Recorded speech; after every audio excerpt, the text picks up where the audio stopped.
नमस्कार दोस्तों, स्वागत है आपका हमारे इस YouTube चैनल सनातन सूर्यलोक में। श्री शिवाय नमस्तु भयम, हर हर महादेव। नमस्कार दोस्तों, सावन सोमवार व्रत में क्या खाएं क्या नहीं खाएं, सावन में लहसुन प्याज खाएं या ना खाएं, व्रत में नमक खाएं या ना खाएं, सावन में पति पत्नी को दूरी क्यों बनानी चाहिए और कौन से रंग के कपड़े नहीं पहनने चाहिए, ऐसी कौन सी गलतियां हैं जिन्हें सावन के दौरान हमें भूल कर भी नहीं करना चाहिए। साथ ही सावन के इस पवित्र महीने में कितने सोमवार पड़ेंगे और सावन की समाप्ति कब है, आइए जानते हैं सब कुछ इस वीडियो में। दोस्तों, सावन का महीना कोई मामूली महीना नहीं होता। यह महीना साक्षात प्रेम की सौगात लेकर आता है, जिस कारण भक्तों को बड़ी बेसब्र से इंतजार रहता है। सावन का महीना इतना पवित्र होता है जिसका अंदाजा भी नहीं लगा सकते। सावन का त्योहार भारत में तो मनाया जाता ही है, लेकिन क्या आप जानते हैं विदेशों में भी सावन का पवित्र महीना बड़े जोरों शोरों के साथ और खुशी के साथ मनाया जाता है। वैज्ञानिक मानते हैं सावन में प्रकृति आपस में बातें करती है, वातावरण सुगम हो जाता है, हरियाली की उत्पत्ति होती है, नए नए बीज उगते हैं, वर्षा आदि होती है। हर मौसम में हरियाली साक्षात महादेव का स्वागत करती है, महादेव से बातें करती है। आपको बता दें, शास्त्रों में सावन सोमवार का व्रत जो भी महिला या पुरुष करते हैं तो वह व्यक्ति भगवान भोलेनाथ का सर्वाधिक प्रिय हो जाता है। ऐसे व्यक्ति को भगवान भोलेनाथ अपनी शरण में ले लेते हैं। दोस्तों, सावन में कावड़ यात्रा का क्या कहना।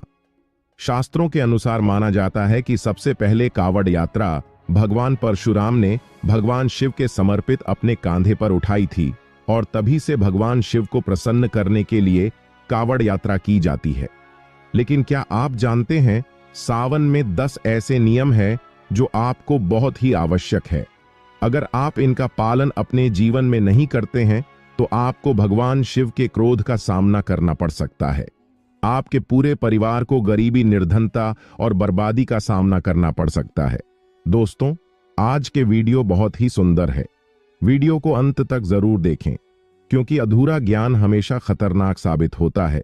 इसलिए वीडियो को पूरा अंत तक जरूर देखें और सच्चे दिल से कमेंट बॉक्स में लिखें हर हर महादेव, ओम नमः शिवाय। वीडियो को लाइक भी जरूर करें। अब सबसे पहले जानते हैं सावन सोमवार व्रत की तारीख। पहले सोमवार का व्रत 22 जुलाई को, दूसरे सोमवार का व्रत 29 जुलाई को, तीसरे सोमवार का व्रत 5 अगस्त को, चौथा सोमवार व्रत 12 अगस्त को, पांचवा व्रत 19 अगस्त को रखा जाएगा। अब जान लेते हैं सावन सोमवार के व्रत में क्या खाना चाहिए और क्या नहीं खाना चाहिए। अगर आपने सोमवार का व्रत रखा है तो आप इस दिन सात्विक भोजन ही करें। यह निर्जला व्रत नहीं होता। अगर आपने फलाहार का संकल्प लिया है तो नमक भूलकर भी ना खाएं। आप फल वगैरह ही खाएं और कुछ मत खाना। व्रत में बाहर का गन्ने का जूस मत पीना, उसमें नमक पड़ा होता है।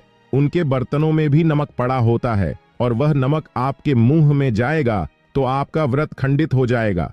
व्रत में डिब्बा बंद जूस भी नहीं पीना चाहिए, उसमें कई केमिकल्स पड़े होते हैं जिससे व्रत टूट जाता है। दोस्तों, सावन में जब भी शुक्रवार का दिन पड़ता है तब खट्टा भूलकर भी मत खाना, क्योंकि माता संतोषी इस दौरान जागृत अवस्था में होती है, वह रुष्ट हो जाएंगी। इस दिन आप पानी पूरी, इमली की चटनी, खट्टे फल आदि जाने अनजाने में भी मत खाना, क्योंकि इससे माता संतोषी क्रोधित हो जाएंगी। एक बार माता संतोषी रुष्ट हो गई तो आपको जिंदगी भर कष्ट भोगने पड़ेंगे। माता रानी भोली है, पर सावन के महीने में जो भी शुक्रवार के दिन खट्टा खाता है उसे परेशानियों का और माता के क्रोध का सामना करना ही पड़ता है। सावन में साधारण नमक फलों पर लगाकर या अमृत के बीच में भरकर भूलकर भी नहीं खाना चाहिए। आप सेना नमक फलों पर लगाकर खा सकते हैं। सावन के व्रत में आप चाय पी सकते हैं, लेकिन बिना दूध की चाय ही पी ले। सावन के व्रत में दूध नहीं पीना चाहिए, इससे भगवान शिव क्रोधित हो जाते हैं। सावन में हल्दी मिलाकर दूध पीने से भयंकर श्राप लगता है। सावन में बच्चे दूध पी सकते हैं, पर बड़ों को दूध नहीं पीना चाहिए। सावन का व्रत अगर आपने बैठा रखा है तो आप खीर पराठा या दही पराठा खा सकते हैं। आप चाहे तो सेना नमक से बने आलू के पकवान खा सकते हैं। आलू की सब्जी, कुत्तू के आटे की रोटी के साथ खा सकते हैं। लेकिन आटा ध्यान से देख ले, पुराने आटे में कीड़े पड़ जाते हैं, जिससे आपका व्रत खंडित हो सकता है। व्रतधारी को सावन सोमवार के व्रत में आटा, बेसन, मैदा, सत्तू और अनाज का सेवन नहीं करना चाहिए।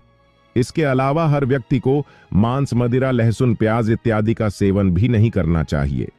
व्रत रखने वाले व्यक्ति को धनिया पाउडर, मिर्च पाउडर या सादे नमक का सेवन भूलकर भी नहीं करना चाहिए। सावन में चाहे आपका वृद्ध हो या न हो, किसी भी व्यक्ति को कड़ी पकौड़ा नहीं खाना चाहिए और पत्तेदार सब्जियां जैसे पालक, मेथी, लाल भाजी, बथुआ, पत्ता गोभी जैसी सब्जियां या साथ की सब्जियां भूलकर भी नहीं खानी चाहिए। यह जहर के समान मानी जाती है। इनमें कीड़े आ जाते हैं, साहब वगैरह आ जाते हैं। और जो भी व्यक्ति सावन में बैंगन की सब्जी खाते हैं, उस व्यक्ति को घोर पाप लग जाता है। इसी कारण लोग द्वादशी और चतुर्दशी पर बैंगन नहीं खाते। पत्तेदार सब्जियां क्यों नहीं खाई जाती? इसके पीछे एक पौराणिक कथा है दोस्तों। सावन के पवित्र महीने में कौन सी गलतियां नहीं करनी चाहिए? ये गलतियां पाप का भागीदार तो बनती ही है, साथ ही साथ ऐसा व्यक्ति नरक में अटका रह जाता है। सावन में घर के सभी लोगों को सुबह जल्दी उठना चाहिए और जितना जल्दी हो सके कम से कम पहला सावन स्नान अवश्य करें। परिवार में सबको स्नान करना चाहिए। अगर कोई बीमार है तो उस पर गंगा जल के छींटे मार दें। सावन में किसी भी गरीब का अपमान न करें। क्या पता उस गरीब के रूप में भगवान शिव आए हो, क्योंकि भगवान शिव सावन में अपने भक्तों की परीक्षा लेने आते हैं। सावन में देर तक सोने वाली महिला का पति बर्बाद हो जाता है और उसकी मृत्यु निकट भविष्य में जल्दी हो जाती है। इसलिए पति के उठने से पहले सावन में हर स्त्री को जल्दी उठ जाना चाहिए और भगवान शिव की पूजा करनी चाहिए। सोमवार व्रत आपको अवश्य करना चाहिए। ऐसा करने से धन लक्ष्मी का वास होता है। सावन में पति पत्नी को सहवास नहीं करना चाहिए। अगर आपने व्रत रखा है या आपकी पत्नी ने व्रत रखा है तो आप दूरी बनाकर रखें, क्योंकि ऐसा व्यक्ति इस दौरान भगवान शिव की शरण में होता है। सावन में घनघोर काले वस्त्र पहनकर शिव मंदिर में नहीं जाना चाहिए। चाहे तो आप अपने घर में काले वस्त्र पहन सकते हैं, लेकिन मंदिर में भूलकर भी जाना नहीं चाहिए और व्रत में भी काले वस्त्र नहीं पहनने चाहिए। वैसे तो सावन में लहसुन, प्याज नहीं खाना चाहिए, पर यदि आपका व्रत है तो उस दिन तो पूरे परिवार को लहसुन, प्याज से परहेज करना चाहिए। सावन में घर में गंदगी नहीं होनी चाहिए, इससे प्रकृति नाराज हो जाती है। सावन में आपके घर का जो मंदिर है उसमें माचिस के खाली पड़े डिब्बे या माचिस नहीं रखनी चाहिए। सावन में घर में किसी भी व्यक्ति को गाली नहीं देनी चाहिए, चुगली आदि नहीं करनी चाहिए। पत्नी को अपशब्द नहीं कहना चाहिए और न ही पति को अपशब्द कहने चाहिए। इससे भगवान शिव आपको श्राप दे देते हैं। सावन में जो भी व्यक्ति दूध में हल्दी डालकर पीता है उसके ऊपर महाकाल का क्रोध बरसता है। सावन में बाल, नाखून नहीं काटने चाहिए, दाढ़ी वगैरह नहीं बनानी चाहिए या आपको पहले कर लेना चाहिए। कोई ज्यादा समस्या हो तो आप ऐसा कर सकते हैं। शिव जी से क्षमा अवश्य मामले। सावन में शरीर पर तेल नहीं लगाना चाहिए। यदि आपका व्रत है तो आप शरीर पर तेल लगाए। माता पिता का सम्मान करना चाहिए, क्योंकि माता पार्वती को मां और भगवान शिव को पीठा माना जाता है, इसलिए माता पिता में इन दोनों का वास होता है। माता पिता का आदर करने से भक्त शिव और मां भगवती प्रसन्न होते हैं। सावन में देवी देवता से जुड़ी कोई भी उपहार के तौर पर कभी भी किसी को न दे, नहीं तो भगवान शिव आपके घर से सदैव के लिए चले जाएंगे। आप जानते हैं सावन के इस पवित्र महीने में शिवलिंग पर कौन कौन सी चीजें नहीं चढ़ाना चाहिए जिससे कि आपको न लगे। शिव पुराण के अनुसार शिव भक्तों को कभी भी भगवान शिव को तुलसी, हल्दी और सिंदूर सहित यह 6 वस्तुएं नहीं चढ़ा चाहिए। पौराणिक कथा के अनुसार केतकी के फूल ने ब्रह्मा जी के झूठ में साथ दिया था, जिससे नाराज होकर भगवान भोलेनाथ ने केतकी के फूल को श्राप दिया। इसलिए केतकी का फूल शिवलिंग पर चढ़ाए नहीं जाता। नारियल का पानी भी शिवलिंग पर कभी अर्पित नहीं करना चाहिए। शंख से जल भी भगवान भोलेनाथ को नहीं चढ़ाना चाहिए। शास्त्रों के अनुसार सुबह 5 बजे से लेकर सुबह 11 बजे तक शिवलिंग पर जल चढ़ाना बहुत ही शुभ कारक और अत्यंत मंगलकारी माना जाता है। कभी भी शाम के समय शिवलिंग पर जल चढ़ाएं। शास्त्रों के अनुसार शिवलिंग पर काली मिर्च चढ़ाने से रोगों का नाश होता है, साथ ही सुख समृद्धि की प्राप्ति होती है। घर में कभी भी अंगूठे के आकार से बड़ा शिवलिंग नहीं रखना चाहिए और शिवलिंग पर जलधारा अवश्य होनी चाहिए। भगवान भोलेनाथ को टूटे हुए अक्षत कभी भी नहीं करने चाहिए, इससे वह क्रोधित हो जाएंगे। सावन के पवित्र महीने में कटे फटे बेलपत्र शिवलिंग पर अर्पित नहीं करने चाहिए। बेलपत्र की संख्या 3 होनी चाहिए, पत्ते पूरे सबूत होने चाहिए। आप 6 महीने पुराना बेलपत्र भी शिवलिंग पर अर्पित कर सकते हैं, लेकिन वह करता भरता 9 महीने तक बेलपत्र पवित्र और शुभ माना जाता है। दिल से बेलपत्र शिवलिंग पर बढ़ाने से 21 मनोकामनाएं पूर्ण हो जाती हैं। भगवान शिव को दूध में पानी डालकर भी नहीं करना चाहिए, इससे आपको फल भी उसी तरह का मिलेगा। भगवान शिव को 1 बूंद भी आप अपील कर सकते हैं, पर दूध शुद्ध होना चाहिए और आपका मन भी शुद्ध होना चाहिए।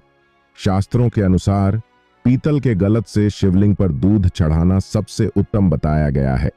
धार्मिक कर्मकांड में पीतल के बर्तनों का विशेष महत्व बताया गया है। विवाह अधिकारियों में इसीलिए पीतल के बर्तनों का प्रयोग किया जाता है।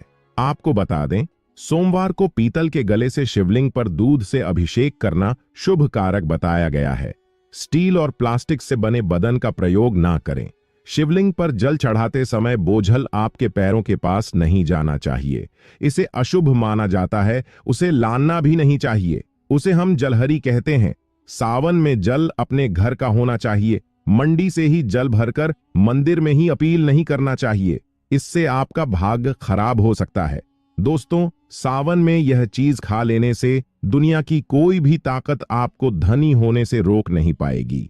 अगर आपने सावन में यह चीज खा ली तो आपको करोड़पति होने से देर नहीं लगेगी, लेकिन सच्चे दिल से ही खाना है। दोस्तों, सावन में शिव भक्तों को शिवलिंग पर चढ़े हुए प्रसाद के रूप में थोड़ा सा धतूरा जरूर खाना चाहिए। यह आपको ज्यादा नहीं खाना है, बस अपनी जुबान पर हल्का सा टच करना है। ज्यादा खाएंगे तो आप बीमार पड़ जाएंगे, इसलिए बस दर्ज कर ले। आप देखना, आपके अंदर सकारात्मकता का संचार हो जाएगा।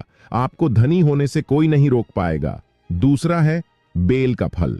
बेल का भला प्रसाद के रूप में खाने से माता पार्वती के साथ साथ भगवान शिव की कृपा भी बरसेगी और समस्त 33 कोटि देवी देवता आपको धनवान बनाएंगे। बस यह चीजें आपको खानी है, फिर आप खुद देखना, आपको धनी होने से दुनिया की कोई भी ताकत रोक नहीं पाएगी। दोस्तों, अगर भोले बाबा की कृपा हो जाए तो काल भी आपका कुछ बिगाड़ नहीं पाएगा, क्योंकि कालों के भी काल है महाकाल। सच्चे दिल से कमेंट बॉक्स में लिखें, हर हर महादेव शिव, ओम नमः शिवाय,